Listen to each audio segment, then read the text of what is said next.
Hello friends, welcome to this special session on Foreign Trade Policy 2023. మీకు promise చేసిన విధంగా foreign trade policy 2023 కంప్లీట్గా మనం ఇక్కడ అనలైజ్ చేయబోతున్నాం, డీటెయిల్డ్గా మనం చూడబోతున్నాం. So before that let me talk about our new batches for UPSC infinity offline as well as online. మీ ప్రిపరేషన్ని కేవలం 5,000 రూపాయలతో మీరు ప్రారంభించే సువర్ణ అవకాశాన్ని కల్పిస్తున్నాం. Along with new batches 2024 attempt చేయాలనుకునే వాళ్ళు టైం వేస్ట్ చేయకుండా ఇమీడియట్గా కొత్త బ్యాచెస్ని ఉపయోగించుకోండి. 5,000 రూపీస్ పే చేసి మీరు జాయిన్ అయిపోండి. సో ఈ అవకాశం మీకు 15th ఏప్రిల్ వరకు మాత్రమే ఉంది, తర్వాత ఈ ఆప్షన్ ఉండకపోవచ్చు. సో ఈ నెంబర్కి కాంటాక్ట్ చేసి మీరు జాయిన్ కావచ్చు అండ్ ఏ డౌట్స్ ఉన్నా మేడంని అడిగి క్లియర్ చేసుకోవచ్చు. అలాగే optional infinity again offered in live and recorded mode, ఇది కూడా మీకు 5,000 రూపీస్ పర్ మంత్ ఆప్షన్తో మనం ప్రొవైడ్ చేస్తున్నాం. సో మీ యూపీఎస్సీ ప్రిపరేషన్ని you can kick start at just 5,000 per month. Again you get lifetime validity on this. So ఈ optionals అన్నీ మనం అందిస్తున్నాం. ఇందులో ఈ 3 ఆప్షనల్స్ నేనే స్వయంగా డీల్ చేస్తున్నాను. And if you want to join our optionals at just 5,000 per month, contact this number. 15th April వరకు మాత్రమే ఈ అవకాశం మీకు ఉంది. సో ఇవాల్టి మన టాపిక్ వచ్చేసి foreign trade policy 2023 key highlights. This is government website నుంచి డైరెక్ట్గా డౌన్లోడ్ చేసుకున్న డాక్యుమెంట్ ఇది. Director general of foreign trade, department of commerce, government of India, ఈ వెబ్సైట్ నుంచి వీళ్ళ వెబ్సైట్ నుంచి మనం ఈ డాక్యుమెంట్ డౌన్లోడ్ చేసుకున్నాం. గవర్నమెంట్ వాళ్ళు ఇచ్చిన ఇంపార్టెంట్ హైలైట్స్ అన్ని మనం చూద్దాం line by line. So first మనం ఈ FTP 2023లోకి వెళ్ళే ముందు ఇప్పటి వరకు ఉన్న ఫారిన్ ట్రేడ్ పాలసీ ఏంటి? మనకి foreign trade policy 2015 and 2015 to 20.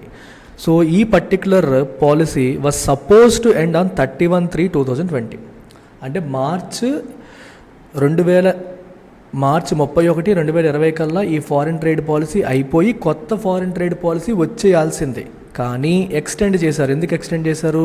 COVID-19 pandemic వల్ల, జియో పొలిటికల్ సినారియో వాలటైల్గా ఉండడం వల్ల, అంటే మన రష్యా యుక్రెయిన్ క్రైసిస్ ఇవన్నీ రావడం వల్ల పాత పాలసీనే మార్చి 31 వరకు, మార్చి 31, 2023 వరకు, అంటే ఆల్మోస్ట్ కాదు ఎగ్జాక్ట్గా 3 సంవత్సరాల పాటు పాత ఫారిన్ ట్రేడ్ పాలసీని ఎక్స్టెండ్ చేశారు.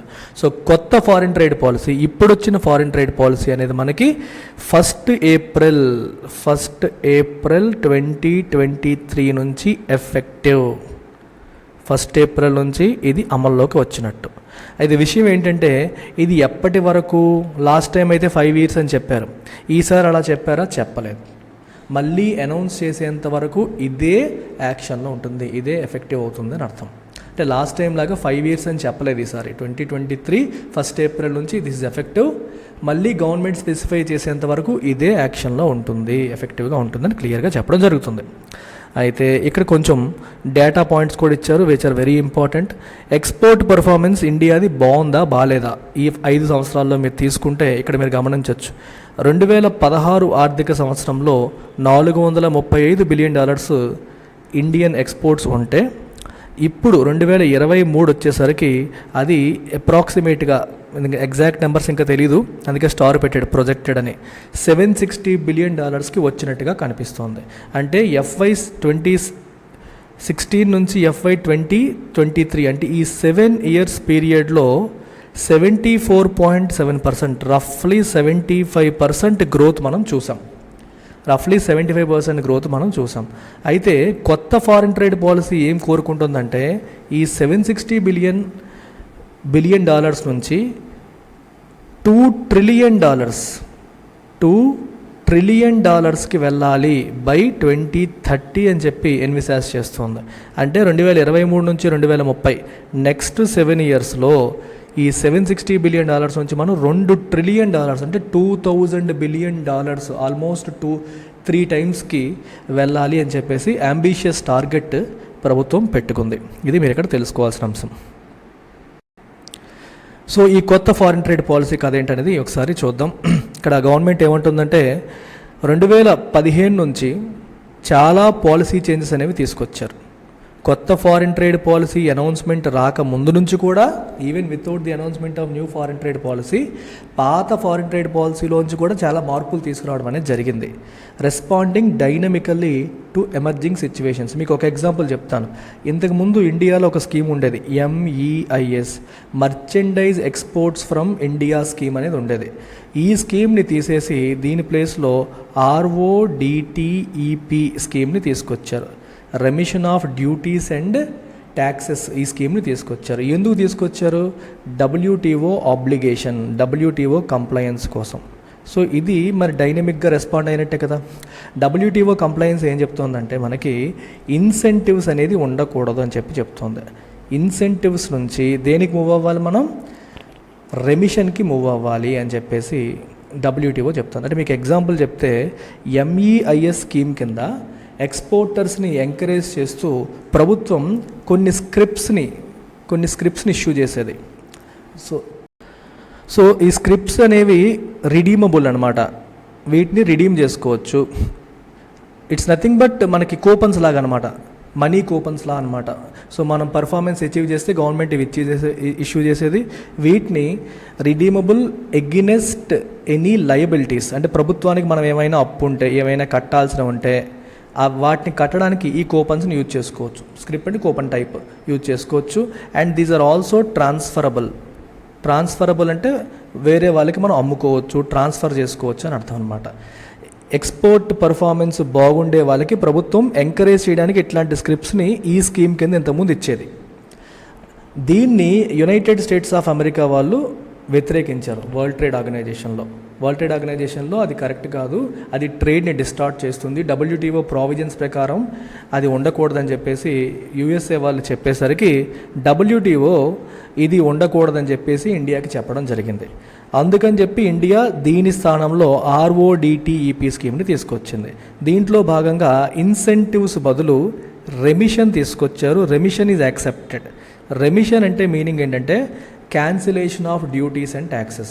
లేదంటే మీరు ఏదైనా సరే ఎక్స్పోర్ట్ చేసేటప్పుడు కానీ, ఇంపోర్ట్ చేసేటప్పుడు కానీ, ఎస్పెషల్లీ ఎక్స్పోర్ట్స్ని ఎంకరేజ్ చేయడానికి ప్రభుత్వం ట్రై చేస్తుంది కాబట్టి the taxes that you might incur, for example transport కోసం మీకు చాలా ఖర్చు ఉంటుంది.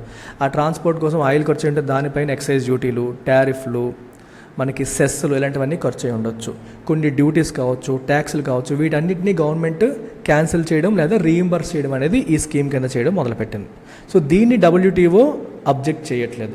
ట్యాక్సెస్ అండ్ డ్యూటీస్ని రెమిట్ చేయడంలో ప్రాబ్లం ఏమీ లేదు, కానీ ఎక్సెసివ్ ఇన్సెంటివ్స్ ఇవ్వడాన్ని మాత్రం WTO రూల్స్ ప్రకారం, ప్రావిజన్స్ ప్రకారం యాక్సెప్టబుల్ కాదనమాట. అందుకే చెప్తోంది ఇక్కడ, even without announcement of new FTP చాలా పాలసీ చేంజెస్ తీసుకొచ్చామని చెప్తుందంటే దాని అర్థం అది ఎమర్జింగ్ సిచ్యువేషన్స్కి రెస్పాండ్ అవ్వడానికి ఇట్లా తీసుకురావడం అనేది జరిగింది. అందుకే ఇప్పుడు FTP 2023 తీసుకొచ్చారంటే సమూలంగా కొత్త మార్పులు వచ్చేస్తాయని కాదు. ఆల్రెడీ గత 6-7 సంవత్సరాలుగా ఇట్లాంటి ఇప్పుడు నేను చెప్పిన ఎగ్జాంపుల్ లాంటి కొన్ని మార్పులు చేర్పులు వచ్చాయి. సో ఆ పాలసీ కంటిన్యూటీ ప్రొవైడ్ చేయడానికి, ఒక రెస్పాన్సివ్ ఫ్రేమ్వర్క్ బిల్డ్ చేయడానికి FTP 2023ని అనౌన్స్ చేశారు. అంటే ఇప్పటి వరకు తీసుకొచ్చిన మంచి మార్పులు ఏవైతే ఉన్నాయో అవి కంటిన్యూ అవుతాయి. మరియు ఎమర్జింగ్ సిచ్యువేషన్స్ అంటే మళ్ళీ మారుతున్న రిక్వైర్మెంట్స్ ప్రకారం ఎక్స్పోర్టర్స్ వీళ్ళ యొక్క డిమాండ్స్ దృష్టిలో పెట్టుకొని రెస్పాన్సివ్గా ఉండే ఫ్రేమ్వర్క్ని బిల్డ్ చేయడానికి తీసుకొచ్చారు. అంటే ఏమైనా ఇప్పుడు మేము చెప్పేసాం కదా ఇదే ఫైనల్ అని కాదు, ఇంకా ఏమైనా మార్పులు చేర్పులు కావాలంటే ప్రభుత్వం రెడీగా ఉంటుందని చెప్పి క్లియర్గా చెప్తున్నాయి. ఇక్కడ చూడండి, subsequent revisions in the FTP shall be done as and when required and shall not be linked to any date. అర్థమైందా? ఏ డేట్తోని లింక్ అయ్యలేదు, ఎప్పుడు రివిజన్ అవసరమైతే అప్పుడు చేసేస్తాం దీన్ని అని క్లియర్గా చెప్తోంది.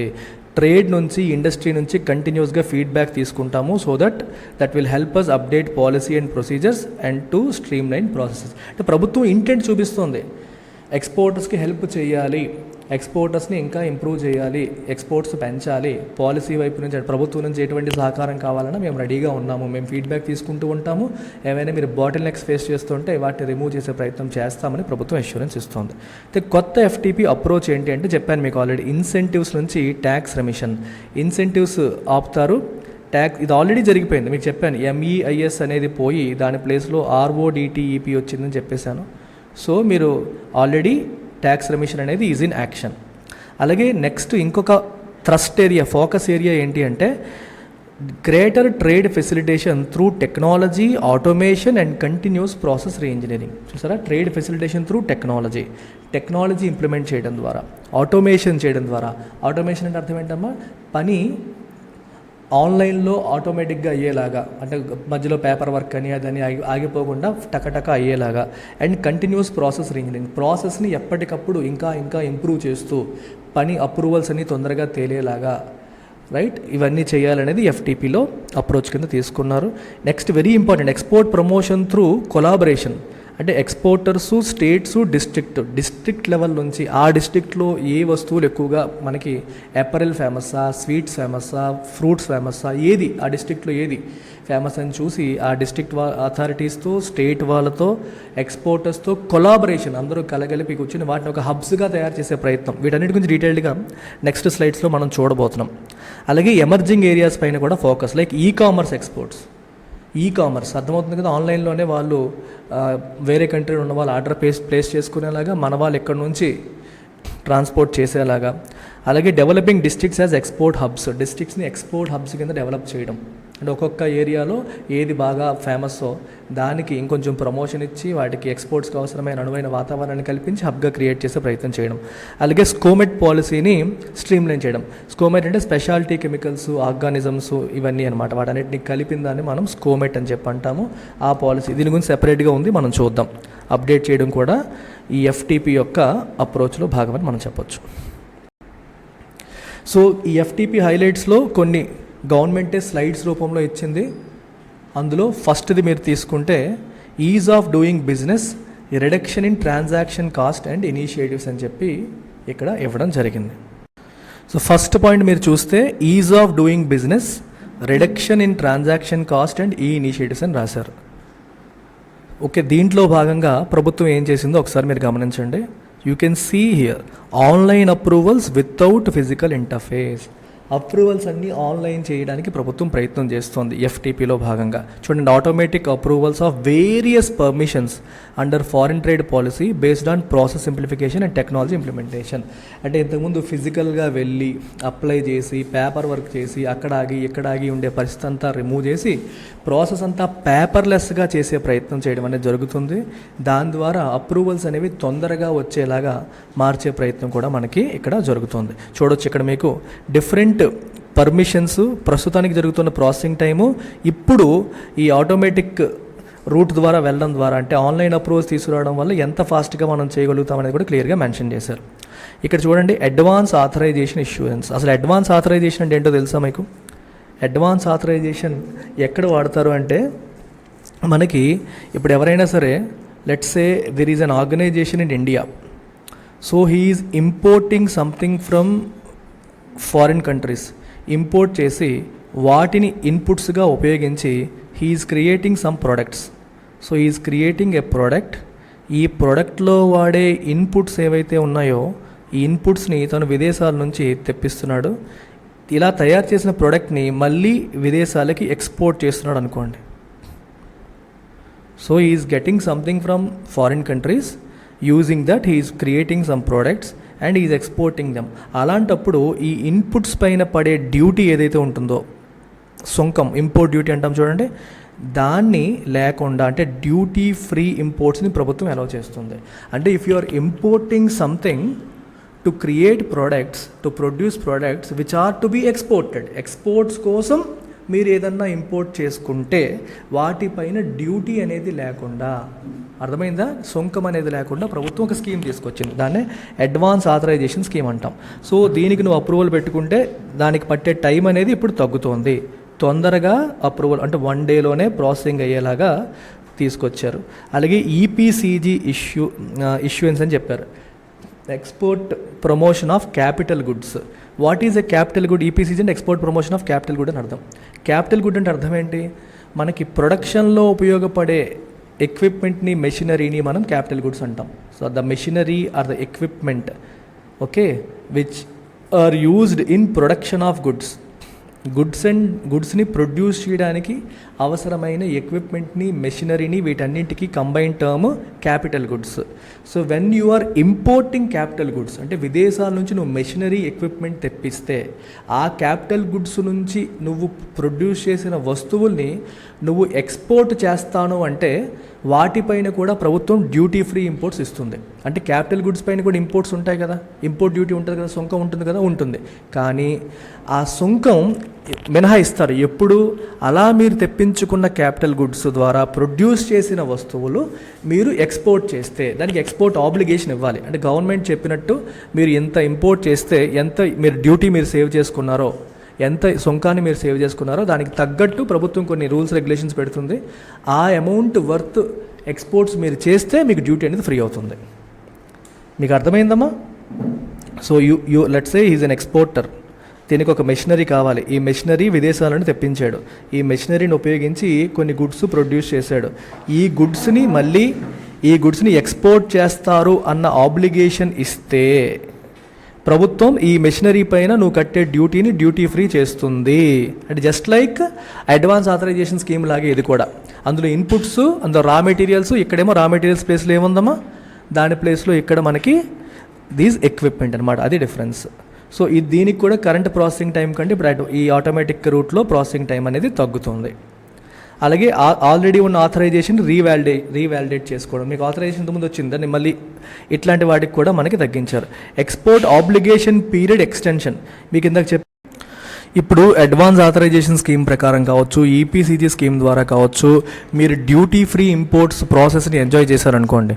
అంటే సుంకం పే చేయకుండా, ఇంపోర్ట్ డ్యూటీ పే చేయకుండా మీరు మంచిగా ఇంపోర్ట్ చేసుకొని పని చేసుకున్నారు.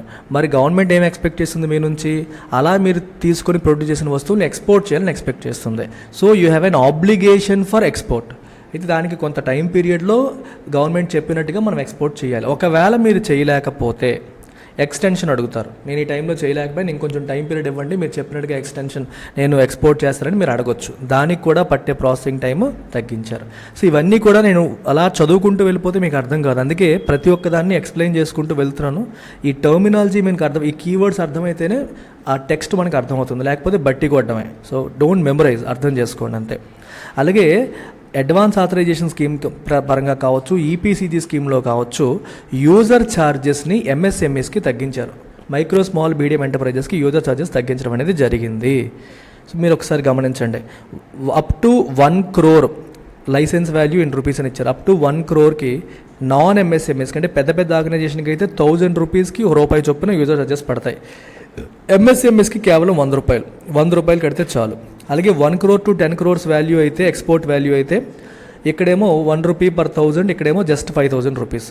10 crores పైన వాల్యూ ఉంటే ఇక్కడేమో 1 lakh క్యాప్ చేస్తారు, ఇంత పే చేయాలన్నమాట. 10 crores పైన వాల్యూ ఉన్నప్పుడు ఇక్కడ వచ్చేసరికి 5,000 రూపీస్, అంతకంటే యూజర్ ఛార్జెస్ లేవు. 5,000 రూపీస్కి మించి యూజర్ ఛార్జెస్ అనేవి లేవు. సో చాలా తక్కువ ఉన్నాయి యూజర్ ఛార్జెస్, తగ్గించారు ఈ 2 స్కీమ్స్ కింద అప్లై చేసేటప్పుడు. సో సర్టిఫికేట్ ఆఫ్ ఆరిజిన్ విషయంలో కూడా ఈ సర్టిఫికేట్ ఇష్యూ చేసే క్రమంలో ప్రభుత్వం అడుగులు వేస్తుంది. అసలు సర్టిఫికేట్ ఆఫ్ ఆరిజిన్ అంటే అర్థం ఏంటి? ఫర్ ఎగ్జాంపుల్ ఇది ఇండియా అనుకోండి, అండ్ యూ హ్యావ్ బంగ్లాదేశ్ ఇక్కడ ఉంది అనుకుందాం. ఇండియాకి బంగ్లాదేశ్కి మధ్యలో ఫ్రీ ట్రేడ్ అగ్రిమెంట్ ఉంది అనుకుందాం. అంటే ఇండియా నుంచి వెళ్ళే కొన్ని వస్తువుల పైన బంగ్లాదేశ్లో 0% డ్యూటీ, బంగ్లాదేశ్ వాళ్ళు డ్యూటీ వెయ్యరు అని అర్థం. ట్రేడ్ అగ్రిమెంట్ చేసుకున్నాం, కొన్ని ఐటమ్స్ పైన వాళ్ళు డ్యూటీని ఎగ్జామ్ చేసేలాగా 2 దేశాలు అగ్రిమెంట్ చేసుకున్నాయి అనుకుందాం ఫర్ ఎగ్జాంపుల్. మరి బంగ్లాదేశ్కి వెళ్ళేటప్పుడు ఒక ఐటమ్ అది ఇండియా నుంచే వచ్చిందని ప్రూఫ్ ఏంటి? అంతే కదా, బంగ్లాదేశ్ వాడికి ఇండియాతో అగ్రిమెంట్ ఉంది. సో ఇండియా నుంచి ఏదన్నా వస్తువు ఉంటే వాడు దానిపైన డ్యూటీ వేయడు. కానీ ఇండియా నుంచే వచ్చిందని చెప్పి ప్రూఫ్ ఉండాలి కదా, ఆ ప్రూఫే certificate of origin. So Indian government ఆ సర్టిఫికేట్ ఆఫ్ ఆరిజిన్ మన ఎక్స్పోర్ట్స్కి ప్రొవైడ్ చేస్తుంది ఆ వస్తువు పైన. ఆ సర్టిఫికేట్ వాళ్ళు చూపిస్తే బంగ్లాదేశ్కి మనకి ట్రేడ్ అగ్రిమెంట్ ఉంది కాబట్టి, అంటే ఒకవేళ ఏ దేశంతో మనకి ట్రేడ్ అగ్రిమెంట్ ఉంటే ఆ అగ్రిమెంట్లో భాగంగా ఈ వస్తువుని డ్యూటీ నుంచి ఎగ్జంప్ట్ చేసి ఉంటే మనం ఆ సర్టిఫికేట్ని చూపించి డ్యూటీ ఎగ్జంప్షన్ని పొందొచ్చు. అయితే ఈ సర్టిఫికేట్ ఆఫ్ ఆరిజిన్ సో జనరల్గా ఎక్కడి నుంచి తీసుకుంటారు? సో ఇండియాలో ఎవరు ఇష్యూ చేస్తారంటే ఇండియన్ ఛాంబర్ ఆఫ్ కామర్స్ కానీ లేదా trade promotion council of India, trade promotion council of India, Indian chamber of commerce వీళ్ళు ఇష్యూ చేస్తూ ఉంటారనమాట. అయితే దీన్ని ఈ సర్టిఫికేట్ కింద మార్చాలి అంటే ఎలక్ట్రానిక్ సర్టిఫికేట్ కింద మార్చే ప్రయత్నం ఇప్పుడు జరుగుతుంది. అంటే ప్లాట్ఫామ్ని రివ్యాంప్ చేయాలి అని ప్రపోజల్ పెట్టారు to provide for self certification of సిఓఓస్.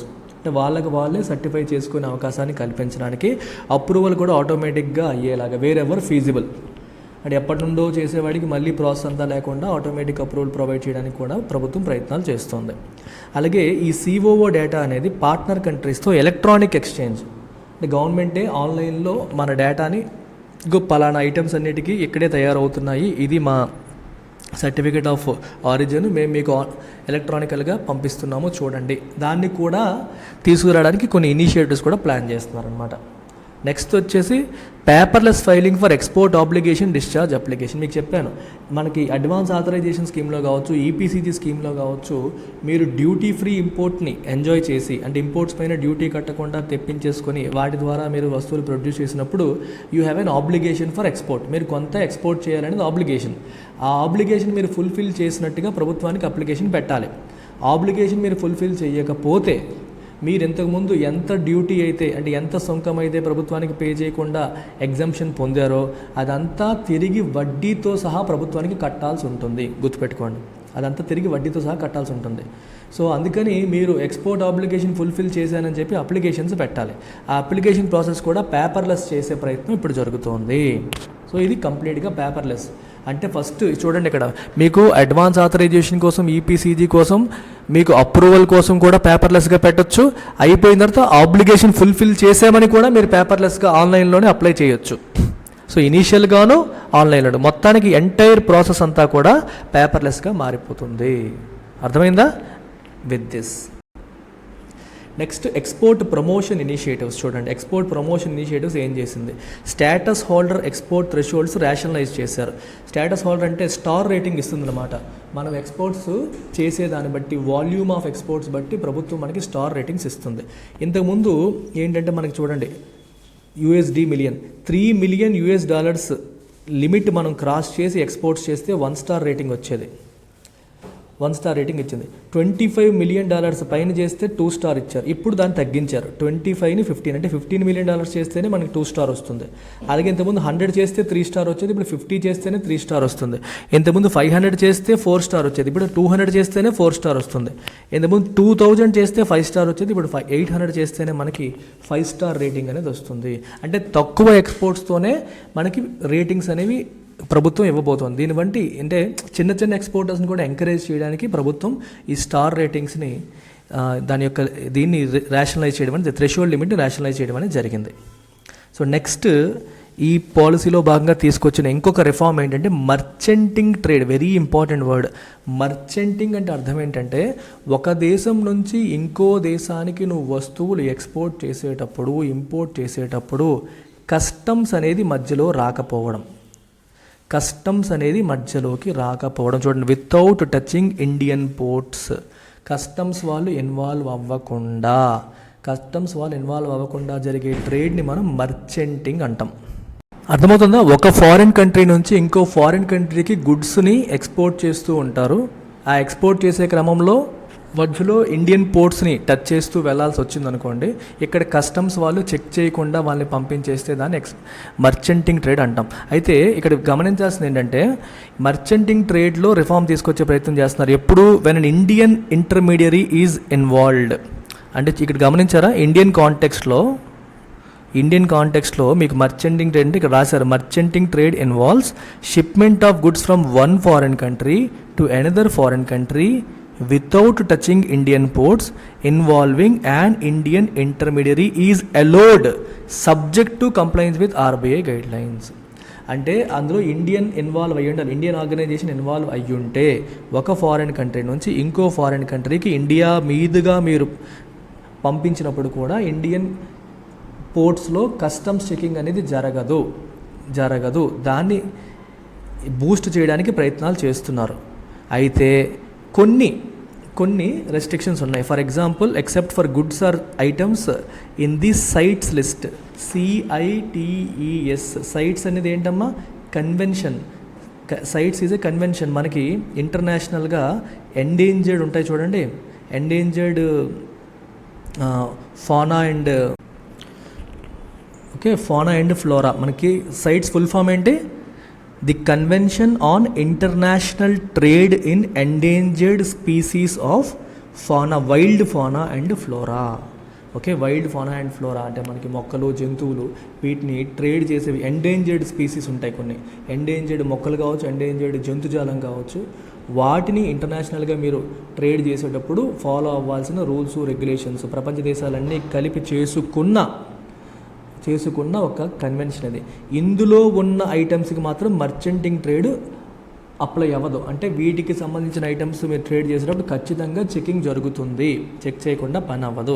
అలాగే స్కోమెట్ లిస్ట్లో ఉన్నవి కూడా, అంటే స్పెషాలిటీ కెమికల్స్, ఆర్గానిజమ్స్, ఇవన్నీ అంటే కెమికల్కి సంబంధించిన ఐటమ్స్ అనమాట.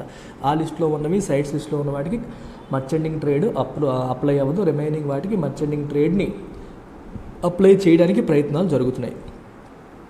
Next, rupee payment to be accepted under FTP schemes. Rupee payment ఎప్పుడైనా చూడండి, ఇంటర్నేషనల్గా ఇప్పుడు ట్రేడ్ అనేది 80% of international trade, more than 80% international trade present డాలర్స్లో జరుగుతుంది. అంటే విదేశాల నుంచి, దుబాయ్ నుంచి నువ్వు మనం క్రూడ్ ఆయిల్ తెప్పించుకున్నా సరే, దుబాయ్ కరెన్సీ దిర్హామ్స్ అయినప్పటికీ, ఇండియన్ కరెన్సీ రూపీస్ అయినప్పటికీ మనం డాలర్స్లో పేమెంట్స్ చేస్తూ ఉంటాం. సో ఎక్కడి నుంచి నువ్వు ఏమి కొన్నా నువ్వు డాలర్స్లో పే చేస్తా, వాడు మళ్ళీ డాలర్స్ని వాళ్ళ కరెన్సీలోకి మార్చుకుంటాడు. ఇది ప్రజెంట్ జరుగుతుంది. దీన్ని తగ్గించి డైరెక్ట్గా రూపీలోనే ట్రాన్సాక్షన్స్ చేసే ప్రయత్నాలు జరుగుతున్నాయి యూజింగ్ స్పెషల్ వోస్ట్రో అకౌంట్స్. దీని గురించి నేను ఆల్రెడీ చాలా సెషన్స్ చేశాను. మీరు ఒకసారి special vostro accounts Suresh sir అని చెప్పి మీరు యూట్యూబ్ కొడితే you will have my video on special vostro accounts. ఒకసారి చూడండి. వీటిని ఉపయోగించి, ఈ వోస్ట్రో అకౌంట్స్ని ఉపయోగించి డాలర్ని ఇన్వాల్వ్ చేయకుండా డైరెక్ట్గా రూపీలోనే ట్రేడ్, అంటే ఇంటర్నేషనల్ ట్రేడ్ మనం రూపీలోనే మనం పేమెంట్ చేస్తే వాళ్ళు యాక్సెప్ట్ చేసేటట్టు. అలాగే ఆ దేశం వాళ్ళ నుంచి మనం ఏమన్నా ఇంపోర్ట్ చేసుకున్నప్పుడు రూపీలో పే చేస్తాము. మన వాళ్ళు ఏదైనా వాళ్ళకి ఎక్స్పోర్ట్ చేసేటప్పుడు కూడా వాళ్ళ డబ్బులు మన దగ్గర మెయింటైన్ అవుతాయి, దాని నుంచి మనం తీసుకుంటాం. అలా అనమాట. సో ఇట్లా రూపీని ఉపయోగించి, డాలర్ని వాడకుండా రూపీని ఉపయోగించి ట్రేడ్ చేసేలాగా ప్రయత్నాలు చేసే ఇది కూడా జరుగుతుంది FTPలో భాగంగా, ఫారిన్ ట్రేడ్ పాలసీలో భాగంగా. Next, towns of export excellence. Very very important. 4 new టౌన్స్ని డిక్లేర్ చేశారు. ఇక్కడ మీరు గమనించండి, ఫరీదాబాదు, మొరాదాబాదు, మీర్జాపూర్, వారణాసి, ఈ 4ంటిని టౌన్ ఆఫ్ ఎక్స్పోర్ట్ ఎక్సలెన్స్ కింద ప్రకటించడం జరిగింది. ఫరీదాబాద్ ఏమో ఏ పర్టికులర్ ప్రోడక్ట్కి, అప్పరెల్ కోసం, మొరాదాబాద్ హ్యాండీక్రాఫ్ట్స్కి, ఇదేమో హ్యాండ్మేడ్ కార్పెట్ అండ్ దారికి, వారణాసి ఏమో హ్యాండ్లూమ్ అండ్ హ్యాండీక్రాఫ్ట్ కోసం టౌన్స్ ఆఫ్ ఎక్స్పోర్ట్ ఎక్సలెన్స్ కింద వాటిని ప్రమోట్ చేశారు. ఆల్రెడీ మనకి 39 ఉన్నాయి. ఈ 39కి ఈ 4 అనేవి యాడ్ చేస్తున్నారు అనమాట. దీనివల్ల ఏంటి ఉపయోగం? క్లస్టర్ బేస్డ్ ఎకనామిక్ డెవలప్మెంట్ అనేది జరుగుతుంది. అంటే ఆ ఏరియాలో ఆ పర్టికులర్ ప్రొడక్ట్ పైన ఫోకస్ ఉంటుంది. ఫరీదాబాద్ తీసుకుంటే యాపరల్ ఇండస్ట్రీని బిల్డ్ చేయడానికి ప్రభుత్వం ఇంకా ఇనిషియేటివ్స్ చాలా తీసుకొస్తుంది. So these are like industrial clusters అనమాట, that are recognised based on their export performance. అంటే ఆ ఏరియాలో ఏది ఎక్కువగా వాళ్ళకి స్కిల్స్ ఏమున్నాయి, వాళ్ళు ఏది ఎక్కువగా ఎక్స్పోర్ట్ చేసే కెపాసిటీ ఉంది అనేది గమనించి ఒక ఇండస్ట్రియల్ క్లస్టర్ లాగా ఫామ్ చేసి వాళ్ళకి అవసరమైనవన్నీ కూడా ప్రభుత్వం ప్రొవైడ్ చేస్తూ ఉంటుంది. ఓకేనా? వాళ్ళ పొటెన్షియల్ని మ్యాక్సిమైజ్ చేయడానికి, వాళ్ళు ఇంకా ముందుకు వెళ్ళడానికి, ఇంకా కొత్త కొత్త మార్కెట్స్ని వాళ్ళు ట్యాప్ చేయడానికి అనువైన వాతావరణాన్ని వాళ్ళకి కల్పించే ప్రయత్నం చేస్తుంది. ఈ TE స్కీమ్ వల్ల ఉపయోగం ఏంటి? First, recognition. గవర్నమెంటే ఒక పర్టికులర్ సిటీని టౌన్ ఆఫ్ ఎక్సలెన్స్ అని చెప్పేసి ప్రకటించిందంటే అర్థం ఏంటి? ఓకే, వారణాసిని ప్రభుత్వం ప్రకటించిందంటే అక్కడ హ్యాండ్లూమ్ చాలా బాగుంటుంది, అక్కడ హ్యాండీక్రాఫ్ట్స్కి చాలా విలువైనవి అని చెప్పేసి రికగ్నిషన్ వస్తుంది. దీనివల్ల ఇంటర్నేషనల్ మార్కెట్లో వాటికి డిమాండ్ పెరిగే అవకాశం అనేది ఉంటుంది. ప్లస్ వాళ్ళు ఇంకా కొత్త కొత్త helps in getting recognition and credibility attached to industrial units of region while exploring, expanding into newer markets. కొత్త మార్కెట్కి నువ్వు వెళ్తున్నావు, వెళ్ళి నేను అమ్మాలనుకుంటున్నావు, మీరు ఎందుకు మేము కొనాలి, మీ స్పెషాలిటీ ఏంటంటే మా గవర్నమెంట్ కూడా మాకు ప్రకటించింది, కావాలంటే సర్టిఫికేట్ చూడండి మనం చెప్పొచ్చు. ఈ రికగ్నిషన్ పరంగా హెల్ప్ అవుతుంది. అలాగే MAI scheme very important, market access initiative scheme కూడా తీసుకొచ్చారు. Recognised associations of units are provided financial assistance. ఆ ఏరియాలో ఉన్న యూనిట్స్ యొక్క అసోసియేషన్స్కి ఓవరాల్గా ఫైనాన్షియల్ అసిస్టెన్స్ కూడా గవర్నమెంట్ ప్రొవైడ్ చేస్తుంది for export promotion. So technology upgradation కోసం కావచ్చు, మార్కెటింగ్ కోసం కావచ్చు, కెపాసిటీ బిల్డ్ చేయడానికి కావచ్చు, అంటే ఎడిషనల్ కెపాసిటీ బిల్డ్ చేయడానికి కావచ్చు, అన్నిటికీ financial assistance market access initiative స్కీమ్లో ద్వారా ఇస్తారనమాట. చూడండి ఇక్కడ, through this scheme such units can get financial assistance to visit various trade exhibitions, fairs for exploring more marketing avenues. అంటే విదేశాల్లో ఏవైనా ట్రేడ్ ఎగ్జిబిషన్స్ గట్రా జరుగుతూ ఉంటే అక్కడ వెళ్ళి మీరు పార్టిసిపేట్ చేయొచ్చు, అంటే మీ ప్రోడక్ట్ని అక్కడ డిస్ప్లే చేయొచ్చు. డిఫరెంట్ ప్రాస్పెక్టివ్ కస్టమర్స్ వచ్చి విజిట్ చేస్తూ ఉంటారు, మీరు వెళ్ళి మీ ప్రోడక్ట్ని అక్కడ డిస్ప్లే చేయడం ద్వారా వాళ్ళని అట్రాక్ట్ చేసుకునే అవకాశం ఉంటుంది. దీనికి అయ్యే ఖర్చుని ప్రభుత్వం భరిస్తుంది అనమాట ఈ స్కీమ్ ద్వారా. సో ఇలా మార్కెట్ని ఎక్స్ప్లోర్ చేసే అవకాశాన్ని ప్రభుత్వం కల్పిస్తుంది. Next, common service provider facility అని చెప్పి రాశారు. ఇప్పుడు టీఈఈస్లో you have certain common service providers. అంటే అర్థం ఏంటంటే, మీరు చూడండి, ఇది ఒక టౌన్స్ ఆఫ్ ఎక్సలెన్స్ అని చెప్పి అనుకుందాం, మన ఎక్స్పోర్ట్ ఎక్సలెన్స్ అని అనుకుందాం. సో దీంట్లో లెట్స్ సే అన్ని ఒకే type companies, apparel companies and industries అన్నీ ఉన్నాయి. ఈ అన్ని అపెరల్ ఇండస్ట్రీస్కి కొన్ని సర్వీసెస్ కామన్గా అందరికీ ఒకటే అవసరం ఉంటుంది కదా. అవే ఇండస్ట్రీలు అందరూ అవే చేస్తారు, అందరూ ఒకే పని చేస్తున్నారు అనుకోండి. వాళ్ళకి అవసరమైన కామన్గా అందరికీ అవసరమైనది ఏదన్నా ప్రొడక్ట్ ఉంటే దాన్ని ఇంకొక కామన్ సర్వీస్ ప్రొవైడర్ దగ్గర తీసుకుంటే వీళ్ళందరికీ ఇండివిజువల్గా ఖర్చు తగ్గుతుంది కదా. ఇప్పుడు అందరికీ కూడా ఒక మెషినరీ కావచ్చు, ఒక వస్తువు కావచ్చు అవసరం అమ్మ. అందరూ ఆ మెషినరీ ఇండివిజువల్గా కొనుక్కునే బదులు లెట్స్ సే 1 మెషినరీ అనుకుందాం. ఈ మెషినరీ ప్రతి ఒక్కరికి అవసరం. అందరూ ఇండివిజువల్గా కొనుక్కుంటే వేస్ట్ కదా, వాడు ప్రొడ్యూస్ చేసేది కొంచెం, దానికోసం ఎంటైర్ మెషినరీ కొంటే వాడికి డబ్బులు వేస్ట్. దాని బదులు అందరికీ అవసరమైన మెషినరీ ఒకటే ప్రొవైడ్ చేసాడు అనుకోండి, వాడు కామన్ సర్వీస్ ప్రొవైడర్ అవుతాడు. సో ఈ మెషినరీని ఒక్కొక్కరు వాళ్ళకి అవసరమైన మేరకు వాడుకుంటూ ఉంటారు. దీనివల్ల వీళ్ళందరికీ ఖర్చు మిగులుతుంది, దీనికి కూడా మ్యాక్సిమం యూటిలిటీ అవుతుంది, ఖాళీ లేకుండా దాన్ని ఉపయోగించడం అవుతుంది. ఇలాంటి దాన్ని మనం కామన్ సర్వీస్ ప్రొవైడర్ అంటాం. ఒక చిన్న ఎగ్జాంపుల్గా చెప్తున్నాను. These are entitled for authorisation under EPCG scheme. EPCG scheme కింద వీళ్ళని కూడా ఎంటైటిల్ చేశారు. అంటే ఈ కామన్ సర్వీస్ ప్రొవైడర్ ఏదైతే ప్రొవైడ్ చేస్తున్నాడో దాన్ని వాళ్ళు విదేశాల నుంచి తెప్పించుకున్న మెషినరీ అయి ఉంటే, ఎక్విప్మెంట్ అయి ఉంటే వాళ్ళకి ఇంపోర్ట్ ఫ్రీ. ఇప్పుడు విషయం ఏంటంటే, తిను డైరెక్ట్గా ప్రొడ్యూస్ చేయడు. మీకు చిన్న ఎగ్జాంపుల్ చెప్తాను చూడండి. ఇక్కడ ABCD అని 4 కంపెనీస్ ఉన్నాయి, 4 ఫ్యాక్టరీస్ ఉన్నాయి. అలాగే F అని చెప్పి ఒక ఆయన ఉన్నాడు. F అనే ఆయన ఈపీసీజీ స్కీమ్ ఇందాక మీకు చెప్పినట్టుగా ఉపయోగించి ఒక మెషినరీ తెప్పించాడు. ఈ మెషినరీని ఉపయోగించి ABCD ప్రొడక్ట్స్ తయారు చేసి ఇవాళ అమ్ముకుంటున్నారు. F అనే ఆయన ఈ మెషినరీని అద్దెకిస్తున్నాడు. ఒక రకంగా చెప్పాలంటే తను యూజ్ చేయట్లేదు, అద్దెకిస్తున్నాడు వాళ్ళందరికీ. సో ఇప్పుడు ఈ F అనే వ్యక్తి మరి విదేశాల నుంచి తెప్పించాడు కదా, దీనిపైన ఇతను ఈపీసీజీ స్కీమ్ వాడుకోవచ్చా అంటే దీనిపైన కట్టాల్సిన సుంకాన్ని తను ఎగ్జంప్షన్ పొందవచ్చా అంటే పొందవచ్చు, అదే చెప్తున్నారు. వాళ్ళకి కూడా ఈ ఈపీసీజీ స్కీమ్లోకి తీసుకొచ్చే ప్రయత్నం చేస్తున్నారు. దీనివల్ల కాంపిటేటివ్నెస్ ఆఫ్ ద క్లస్టర్ పెరుగుతుంది అండ్ ఎనేబులింగ్ ఎన్వైర్న్మెంట్ అనేది వస్తుంది అని అర్థం. అంటే అతనికి తక్కువ కాస్ట్లో, సుంకం లేకుండా తన మెషినరీ తెప్పించగలుగుతాడు, వీళ్ళకి ఇంకా తక్కువ కాస్ట్లో సర్వీసెస్ అందించగలుగుతాడు, వాళ్ళకి కాస్ట్ ఆఫ్ ప్రొడక్షన్ కూడా తగ్గుతుంది. దీనివల్ల ఏమవుతుందంటే ఎక్స్పోర్టర్స్కి they need not own all the infrastructure for conversion from inputs to final export products. అంత ఇన్ఫ్రాస్ట్రక్చర్ వాళ్ళే ఓన్ చేసుకోవక్కర్లేదు. ఈ కామన్ సర్వీస్ ప్రొవైడర్ ఇచ్చే ఇన్ఫ్రాస్ట్రక్చర్ని ఉపయోగించుకొని వాళ్ళు వస్తువులు తయారు చేసుకోవచ్చు. అర్థమైందమ్మా? ఇది ఇక్కడ పాయింట్. ప్రతి దాంట్లోనూ మీరు మీనింగ్ అర్థం చేసుకుంటే foreign trade policy will be జూజుబీ అంతే. అలాగే districts as export hubs initiative. నెక్స్ట్ది డిస్ట్రిక్ట్స్ని ఎక్స్పోర్ట్ హబ్స్గా డెవలప్ చేసే ఇనిషియేటివ్. స్టేట్స్ని డిస్ట్రిక్ట్స్ని పార్ట్నర్స్ ఎక్స్పోర్ట్ ప్రమోషన్లో ఇందాక చెప్పాను స్టార్టింగ్లో, collaboration between states, districts and exporters అని చెప్పేసి డిస్ట్రిక్ట్స్ని ఎక్స్పోర్ట్ హబ్స్గా బిల్డ్ చేసే ప్రయత్నం జరుగుతుంది. దీనివల్ల ఇండియా యొక్క ఫారిన్ ట్రేడ్ బిల్డ్ అవుతుంది by డీసెంట్రలైజింగ్ export promotion. Export promotion అనేది మనం డైనమిక్ లెవెల్లో అంటే కింది లెవెల్కి, క్లస్టర్ లెవెల్కి వెళ్ళి అక్కడ ఏది ఫేమసో దాన్ని డెవలప్ చేసి మన దగ్గర టౌన్స్ చూసాం, అలాగే డిస్ట్రిక్ట్ లెవెల్ అనమాట ఎక్స్పోర్ట్ని ప్రమోట్ చేసే ప్రయత్నం. అలాగే వాళ్ళకి అవేర్నెస్ పెంచడం, అలాగే identification of products and services in all the districts. ఆయా డిస్ట్రిక్ట్స్లో ఏది ఫేమస్, ఏది ఎక్కువగా పండుతుంది, ఏది ఎక్కువగా తయారు చేస్తారనేది ఐడెంటిఫై చేయడం, ఇన్స్టిట్యూషనల్ మెకానిజమ్స్ క్రియేట్ చేయడం, ఓకేనా. ఎక్స్పోర్ట్స్ని స్ట్రాటజైజ్ చేయడం కోసం వాళ్ళకి అవసరమైన అప్రూవల్స్ కానీ ఇన్ఫర్మేషన్ కానీ అందించడం, ఇలాంటి ప్లాన్స్, ఎక్స్పోర్ట్ యాక్షన్ ప్లాన్స్ని తయారు చేయడం. ఓకే, ఏవైతే ప్రొడక్ట్స్ని మీరు ఐడెంటిఫై చేశారో, సర్వీస్ని ఐడెంటిఫై చేశారో వాటిని ప్రమోట్ చేయడానికి you have to create and action plan create చేయడం. అండ్ స్టేట్స్ని డిస్ట్రిక్ట్ని స్టేక్ హోల్డర్స్గా దీంట్లో భాగస్వాములుగా యాక్టివ్ పార్టిసిపెంట్స్గా ఇన్వాల్వ్ చేయడం. సెంట్రల్ గవర్నమెంట్ ఒకటే కాదు, స్టేట్ గవర్నమెంట్స్, డిస్ట్రిక్ట్ అథారిటీస్ కూడా ఇందులో ఇన్వాల్వ్ అయ్యి మన డిస్ట్రిక్ట్ నుంచి పలానా అప్రెల్ ప్రోడక్ట్ బాగా ఉంది, దీన్ని ప్రమోట్ చేయాలి, ఎలా చేయాలి. సో ప్రభుత్వాలు కూడా యాక్షన్ ప్లానింగ్లో ఇన్వాల్వ్ అవుతాయి. వాళ్ళు స్టేట్ లెవెల్లో, డిస్ట్రిక్ట్ లెవెల్లో వాళ్ళు కూడా ఏ హెల్ప్ కావాలన్నా చేయడానికి ముందుకు వచ్చేలాగా చేయడం. అలాగే డిస్ట్రిక్ట్ లెవెల్లో కెపాసిటీ బిల్డింగ్ చేయడం, కొత్త ఎక్స్పోర్టర్స్ని క్రియేట్ చేయడానికి, కొత్త మార్కెట్స్ని ఐడెంటిఫై చేయడానికి అవసరమైన కెపాసిటీ బిల్డ్ చేయడం కూడా దీంట్లో భాగంగా తీసుకున్నారు. ఫర్ ఎగ్జాంపుల్ కెపాసిటీ బిల్డింగ్ అంటే అర్థం ఏంటమ్మా, దానికి అవసరమైన ట్రైనింగ్. ఇప్పుడు ఒక వస్తువు తయారు చేయాలి, ఎక్స్పోర్టర్కి అవసరమైనట్టుగా, లోకల్ మార్కెట్కి అవసరమైనట్టుగా మనం తయారు చేయగలుగుతాం. ఎక్స్పోర్టర్ కోరుకున్న స్పెసిఫికేషన్స్ ప్రకారం తయారు చేయడం నీకు రాలేదనుకోండి, దానికి అవసరమైన నీకు ట్రైనింగ్ ఇచ్చారనుకోండి, నీ కెపాసిటీ బిల్డ్ అయినట్టే కదా. అలాగా training, hand holding, outreach programmes by DGFT field officers in coordination with district industrial centres. వీళ్ళంతా వెళ్ళి పలానా దేశంలో పలానా దానికి డిమాండ్ ఉంది, మీరు ప్రొడక్ట్ తయారు చేస్తున్నారు, వాళ్ళ రిక్వైర్మెంట్స్ తగ్గట్టుగా మీరు తయారు చేయండి, మేము ట్రైనింగ్ ఇస్తాము, ఇట్లాంటి ప్రోగ్రామ్స్ అనమాట. మీకు చిన్న ఎగ్జాంపుల్స్ చెప్తున్నాను. సో ఇవన్నీ కూడా ఇందులో భాగంగా చేస్తారు. అలాగే infrastructure and logistics development intervention. ఇప్పుడు infrastructure and logistics bottlenecks మనకి ఎక్స్పోర్ట్స్ని దెబ్బతీస్తూ ఉంటాయి. అంటే మనకి మంచి ప్రొడక్ట్ ఉంది, కానీ అక్కడ నుంచి పోర్ట్కి కనెక్టివిటీ లేదు, ప్రొడక్ట్ నుంచి పోర్ట్కి కనెక్టివిటీ లేదు. ఇప్పుడు ఆ కనెక్టివిటీ మీరు ఎస్టాబ్లిష్ చేశారనుకోండి, లాజిస్టిక్ డెవలప్మెంట్ జరిగినట్టే కదా, ఇన్ఫ్రాస్ట్రక్చర్ డెవలప్మెంట్ జరిగినట్టే కదా.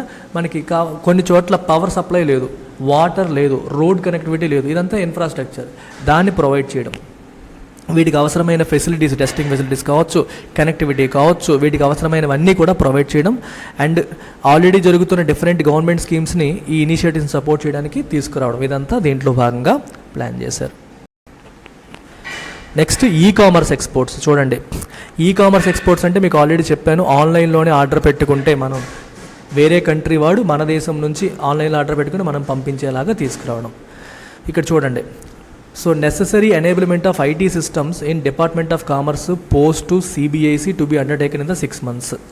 అంటే ఆన్లైన్లో ఒకవేళ విదేశీయుల నుంచి ఎవరైనా ఆర్డర్ పెడితే మన వాళ్ళు ఎక్కడి నుంచి పంపించాలంటే దానికి అవసరమైన మన రెగ్యులేటరీ మెకానిజం అంతా బిల్డ్ చేయడానికి ప్రయత్నాలు జరుగుతున్నాయి ఒకవైపు నుంచి. సో దానికి అవసరమైన గైడ్లైన్స్ అనేవి ఫ్రేమ్ చేస్తున్నారు. స్మాల్ కామర్స్ ఎక్స్పోర్ట్స్ అందరికీ కూడా ట్రైనింగ్ చేయడము, వాళ్ళకి ఇన్ఫర్మేషన్ పాస్ చేయడం అనేది జరుగుతుంది. అండ్ ఇంకా రాశారు, value limit for exports through courier is increase to 10 lakh rupees per consignment. విదేశాలకి మీరు ఆన్లైన్లో ఎవరైనా ఆర్డర్ పెడితే దాన్ని పంపించారనుకోండి, 10 lakh వర్త్ కొరియర్ కూడా నువ్వు చేసుకోవచ్చు. దాన్ని కూడా ఇప్పుడు ఇంక్రీజ్ చేయడం అనేది జరిగింది. అలాగే డాక్ నిర్యత్ ఫెసిలిటేషన్. ఇవేంటంటే డాక్ ఘర్ నిర్యత్ కేంద్రాస్ని ఆపరేషనలైజ్ చేస్తారు throughout the country to work in a hub and spoke model with foreign post offices to facilitate cross-border e-commerce and to enable artisans, weavers, craftsmen, MSME in the hinterland and landlocked regions to reach international markets. అంటే మన దేశంలో ఉన్న artisans కావచ్చు, weavers కావచ్చు, craftsmen కావచ్చు, చిన్న చిన్న organisations కావచ్చు.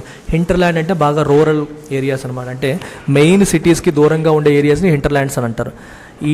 వీళ్ళందరూ కూడా ఇంటర్నేషనల్ మార్కెట్ని యాక్సెస్ చేసేలాగా ఇప్పుడు చూడండి, ఇండియాలో ఒక హబ్, మెయిన్ డాక్నరీ, ఈ పోస్ట్ ఆఫీస్లో అంటాం డాక్ ఘర్ కేంద్రం ఉంటుంది, ఇది హబ్ అంటాం, దిస్ ఇస్ కాల్డ్ హబ్.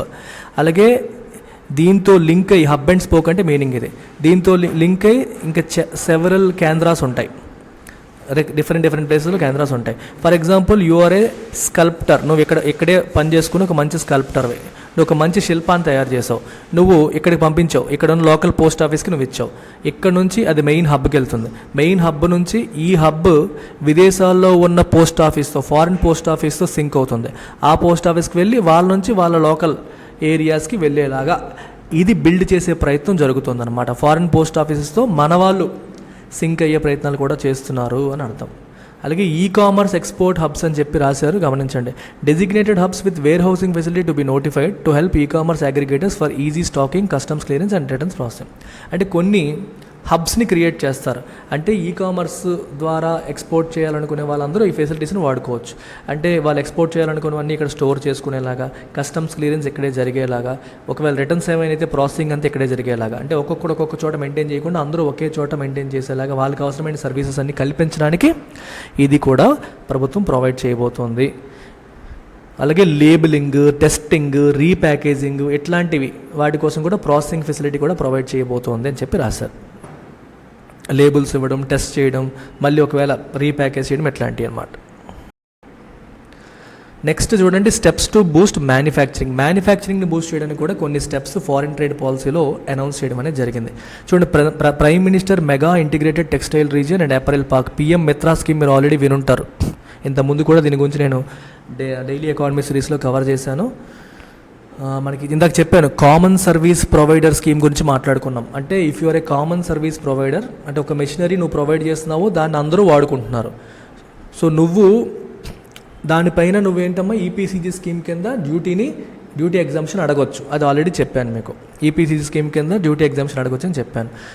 ఈ సిఎస్పి అనేది మిత్రా స్కీమ్కి కూడా అప్లై చేశారు. మిత్రా స్కీమ్ దేనికోసం? అపరెల్ టెక్స్టైల్ రీజన్ కోసం అనమాట. సో ఇక్కడ ఈ పిఎం మిత్రా టెక్స్టైల్ పార్క్స్లో ఎవరైనా సరే కామన్ సర్వీస్ ప్రొవైడ్ చేస్తే వాళ్ళకు కూడా ఈపీసీజీ స్కీమ్ కింద డ్యూటీ ఫ్రీ ఇంపోర్ట్స్ని ప్రభుత్వం అలౌ చేయబోతోంది. అలాగే dairy sector to be exempted from maintaining average export obligation to support dairy sector to upgrade the technology. ఇప్పుడు డైరీ సెక్టర్కి కూడా కొన్ని బెనిఫిట్స్ ఉన్నాయి. వాళ్ళకు కూడా ఎక్స్పోర్ట్ ఆబ్లిగేషన్స్ ఉన్నాయి. మినిమం ఎంత ఎక్స్పోర్ట్ చేయాలని ఆబ్లిగేషన్స్ నుంచి కొంచెం ఎగ్జంప్షన్ అనేది ఇస్తున్నారంట టెక్నాలజీ అప్గ్రేడ్ చేసుకోవడానికి. కొన్నాళ్ళ పాటు మీకు ఎగ్జంప్షన్ ఇస్తామని చెప్పి వాళ్ళకి ఇచ్చారు. అలాగే battery electric vehicles of all types, vertical farming equipment, waste water treatment, recycling, rain water harvesting, వీళ్ళందరికీ కూడా రెడ్యూస్డ్ ఎక్స్పోర్ట్ ఆబ్లిగేషన్ ఇవ్వబోతున్నారు. అంటే ఈపీసీజీ చెప్పాను మీకు, ఈపీసీజీ స్కీమ్ కింద మీరు క్యాపిటల్ గుడ్స్ని ఇంపోర్ట్ చేసుకొని డ్యూటీ ఫ్రీగా ఇంపోర్ట్ చేయాలనుకుంటే మీకు ఎక్స్పోర్ట్ ఆబ్లిగేషన్ ఉంటుంది. పలానా అమౌంట్ మీరు ఎక్స్పోర్ట్ చేయాలి, పలానా వర్త్ గుడ్స్ మీరు ఎక్స్పోర్ట్ చేయాలని ప్రభుత్వం నుంచి ఆబ్లిగేషన్ ఉంటుంది. ఆ ఆబ్లిగేషన్ని ప్రభుత్వం తగ్గించబోతోంది. రెడ్యూస్డ్ ఎక్స్పోర్ట్ ఆబ్లిగేషన్ అని చెప్పారు. ఆబ్లిగేషన్ రిక్వైర్మెంట్ ప్రభుత్వం తగ్గిస్తుంది అనమాట, అది ఎంకరేజ్ చేయడానికి. అలాగే special advance authorisation scheme extended to export of apparel clothing sector. Advance authorisation మీకు చెప్పాను కదా, ఒక ఎక్స్పోర్ట్ చేసే ప్రోడక్ట్లో ఉపయోగించే ఇన్పుట్స్ లేదా రా మెటీరియల్ మీరు ఇంపోర్ట్ చేసుకున్నప్పుడు వాటిపైన ట్యాక్స్ కట్టకుండా ఉండే అవకాశం. సో ఇట్లా మీకు ఇవన్నీ కూడా మీరు చూడొచ్చమ్మా దీంట్లో. అండ్ ఇవి చాలా ఇంపార్టెంట్, లాస్ట్ 2 ఇవి, దీంతో క్లోజ్ అయిపోతుంది. Special one time amnesty scheme. Amnesty అంటే ఫ్రీడమ్ ఫ్రమ్ పనిష్మెంట్. ఒక తప్పు చేసినా సరే దాని నుంచి నీకు పనిష్మెంట్ లేకుండా క్షమించేయడం అనమాట. For default in export obligations. మీకు చెప్పాను, అడ్వాన్స్ ఆథరైజేషన్ స్కీమ్ ద్వారా కావచ్చు, ఈపీసీజీ స్కీమ్ ద్వారా కావచ్చు, మీరు ఏవైనా సరే ఇంపోర్ట్ చేసుకొని వాటి మీద సుంకాలు కట్టకపోతే, రైట్, ఇలా సుంకాలు కట్టకుండా మీరు ఇంపోర్ట్ చేసుకున్నారు, మంచిదే. కాకపోతే మీకు ఎక్స్పోర్ట్ ఆబ్లిగేషన్ ఉంటుంది. అలా మీరు ఇంపోర్ట్ చేసుకున్నప్పుడు మినిమం ఎంత వాల్యూ ఆఫ్ గుడ్స్ని ఎక్స్పోర్ట్ చేయాలని ఆబ్లిగేషన్ ఉంటుంది. ఆ ఆబ్లిగేషన్ని మీరు డిఫాల్ట్ చేశారు అనుకోండి, అంటే ఆబ్లిగేషన్ ఫుల్ఫిల్ చేయలేకపోయారు అనుకోండి, అప్పుడు ఏమవుతుంది, మీ మీద కేసు పడుతుంది. మీరు ఎంత డ్యూటీని అయితే ఎగ్జంప్షన్ పొందారో ఆ డ్యూటీ అయితే తిరిగి ప్రభుత్వానికి కట్టాలి, అలాంగ్ విత్ ఇంట్రెస్ట్. ఇదొక లిటిగేషన్ అయిపోతుంది అనమాట. సో ప్రభుత్వం ఏమంటుందంటే, we are strongly committed to reducing లిటిగేషన్ని తగ్గించుకోవాలి, ఫాస్టరింగ్ ట్రస్ట్ బేస్డ్ రిలేషన్షిప్. మీకు మాకు మధ్యలో ట్రస్ట్ బేస్డ్ రిలేషన్షిప్ అనేది ఉండాలి, అంతేగా లిటిగేషన్ ఉండకూడదని చెప్పేసి ట్యాక్స్లో ఎలాగైతే వివాద్ సే విశ్వాస్ ఇనిషియేటివ్ తీసుకొచ్చారో, అంటే ట్యాక్స్ జిఎస్టీ విషయంలో కావచ్చు, డైరెక్ట్ ట్యాక్స్ విషయంలో కావచ్చు, ఎస్పెషల్లీ డైరెక్ట్ ట్యాక్స్ కేసెస్లో ఏవైతే మనకి ట్యాక్స్ లిటిగేషన్స్ అన్నీ ఉన్నాయో దాన్ని సెటిల్మెంట్ చేసుకుందామని ప్రభుత్వం చెప్తోంది. మేము అలౌ చేస్తాము, వన్ టైం సెటిల్మెంట్ చేసేసుకుందాము, మీరు ఎంత ఉంటే అంత పే చేసేయండి, కేసులు విత్డ్రా చేసేద్దామని చెప్పేసి ఎలాగైతే వాళ్ళకి అవకాశం ఇచ్చిందో, ఇక్కడి కూడా ప్రభుత్వం ఒక special one time amnesty scheme తీసుకొస్తుంది. ఎక్స్పోర్ట్ ఆబ్లిగేషన్స్కి ఎవరైతే కంప్లై అవ్వలేదో, advance authorization and EPCG authorization holders చేయాల్సిన ఎక్స్పోర్ట్ ఆబ్లిగేషన్ వాళ్ళు కంప్లై అవ్వకపోతే వాళ్ళపైన ఉన్న కేసెస్ని ఎత్తేయడానికి ప్రభుత్వం ముందుకు వస్తుంది. All pending cases can be regularized by authorization holder on payment of all customs duties exempted in proportion to unfulfilled export obligation. ఎంత ఎక్స్పోర్ట్ ఆబ్లిగేషన్ అయితే నువ్వు ఫుల్ఫిల్ చేయలేదో దానికి తగ్గట్టు నువ్వు డ్యూటీని ప్రభుత్వానికి కట్టేస్తే ప్రభుత్వం ఏమీ అందం. అయితే ఇక్కడ గమనించాల్సింది అంటే వడ్డీ కూడా కట్టాలి. ఆ వడ్డీని కొంచెం క్యాప్ చేసింది, అంటే కొన్ని సంవత్సరాలుగా ఉండిపోయింది అనుకోండి, అసలు కన్నా వడ్డీ పెరిగిపోతుంది. కానీ వడ్డీని ఏం చేసిందంటే ప్రభుత్వం maximum interest is capped 100% of such duties exempted. ఎంత డ్యూటీ ఎగ్జంప్షన్ నువ్వు పొందేవో, లెట్స్ సే 10 కోట్లు డ్యూటీ ఎగ్జంప్షన్ పొందేవనుకో, 10 కోట్ల వరకే వడ్డీ క్యాల్కులేట్ చేస్తారు. అంటే 10 కోట్ల కంటే తక్కువ ఉంటే గొడవే లేదు, కానీ వడ్డీ 10 కోట్లు దాటిపోయింది అనుకోండి, అయినప్పటికీ 10 కోట్ల కిందే పెడతారనమాట. సో అలా మనకి ఇవ్వడం అనేది జరుగుతుంది. ఇది లిమిటెడ్ పీరియడ్ వరకే, అంటే 2023 సెప్టెంబర్ లోపు మీరు ఈ స్కీమ్ను ఉపయోగించి ఈ పర్టికులర్ స్కీమ్ను ఉపయోగించి పొందొచ్చు అని అర్థం. ఓకే, ఇది ఫ్రాడ్ డైవర్షన్ చేసిన వాళ్ళకి ఇది అప్లికబుల్ కాదు. I hope you are understanding. మళ్ళీ ఒక్కసారి చెప్తున్నాను, అడ్వాన్స్ ఆథరైజేషన్ స్కీమ్ కావచ్చు, ఈపీసీజీ స్కీమ్ ద్వారా కావచ్చు, you are importing something. Let's say దీని మీద ₹1 కోటి మీరు డ్యూటీ కట్టాలి. ఈ స్కీముల ద్వారా మీరు డ్యూటీ కట్టకుండా వాటిని ఇంపోర్ట్ చేసుకున్నారు. ఇంపోర్ట్ చేసుకుని ప్రభుత్వం నీ నుంచి కొంత ఎక్స్పోర్ట్ చేయాలని చెప్పి ఎక్స్పెక్ట్ చేస్తుంది. ఆ ఎక్స్పోర్ట్లో మీరు కొంత చేశారు, కొంత చేయలేదు. ఎంతైతే చేయలేదో దానికి తగ్గట్టు మీరు ప్రభుత్వం మీకు ఎంతైతే డ్యూటీని సేవ్ చేసుకున్నారో ఈ ఎంత ఎక్స్పోర్ట్ చేయలేదో దానికి తగ్గట్టుగా ఆ డ్యూటీ అనేది ప్రభుత్వానికి పే చేయాలి. అది పే చేయక చాలా సంవత్సరాలు అయిపోయి ఉంటుంది. సో దాని మీద ప్రభుత్వం వడ్డీ కూడా క్యాలిక్యులేట్ చేస్తుంది. ఆ వడ్డీ అనేది డ్యూటీ ఎగ్జంప్టెడ్ ఎంత ఉందో అంతే, అంతకంటే ఉండదు. అంటే ₹100 తీసుకుంటే మ్యాక్సిమం వడ్డీ ₹100 అలా లెక్కేసి ప్రభుత్వం ఇస్తుందన్నమాట. అండ్ ఫైనల్గా స్కోమెట్ లైసెన్స్ ప్రొసీజర్ని స్కీమ్ లైన్ చేయడం. స్కోమెట్ అని చెప్పాను, special chemicals, organisms, materials, equipment and technologies, వీటన్నిటిని కలిపి స్కోమెట్ అని చెప్పంటారు. దీంట్లో చూడండి, policy for export of dual use items under SCOMET consolidated OnePlus. Dual use item అంటే అర్థం ఏంటమ్మా? ఇది చాలా ఇంపార్టెంట్. ఇట్లాంటి కీవర్డ్స్ మీకు తెలియాలి. Dual use item, an item which is used both for civilian purpose and military purpose. Technology కావచ్చు, software కావచ్చు, డ్రోన్స్ కావచ్చు, సివిలియన్ పర్పస్కి, మిలిటరీ పర్పస్కి రెండింటికి ఉపయోగించే ఐటమ్స్ని మనం డ్యూయల్ యూజ్ ఐటమ్స్ అని చెప్పేసి అంటాం.